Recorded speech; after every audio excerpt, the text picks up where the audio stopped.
CM Revanth రెడ్డికి BJP అధ్యక్షుడు రామచంద్రరావు రాసిన లేఖపై పీసీసీ అధ్యక్షుడు మహేష్ కుమార్ గౌడ్ స్పందించారు. రామచంద్రరావు ప్రధాని మోదీ అపాయింట్మెంట్ ఇప్పిస్తే 2014 నుంచి వారు ఇచ్చిన హామీలు వాటి అమలుపై చర్చించాల్సి ఉందన్నారు. 2 కోట్ల ఉద్యోగాలు, పెట్రోల్, డీజిల్ ధరల తగ్గింపు సహా పేదల బతుకులు బాగు చేస్తామని అధికారంలోకి వచ్చిన బీజేపీ ఏ స్థాయిలో అమలు పరిచారు అని మహేష్ కుమార్ గౌడ్ ప్రశ్నించారు.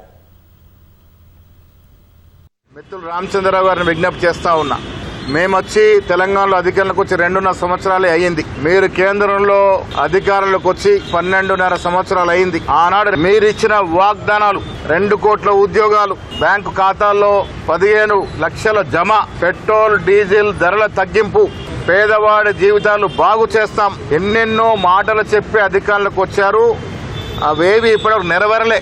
రామచంద్రరావు గారు ప్రధానమంత్రి సమయం ఇప్పిస్తే మొదటగా తెలంగాణ నుంచి వచ్చి వీటి గురించి అడుగుదాం. ఇచ్చిన వాగ్దానాలు ఏ విధంగా పూరించినారు, ఏవి పెండింగ్ ఉన్నాయో వారిని కలిసి ఇవన్నింటి అడుగుదాం. దాని తర్వాత రాహుల్ గాంధీ గారి గురించి ఆలోచిద్దాం.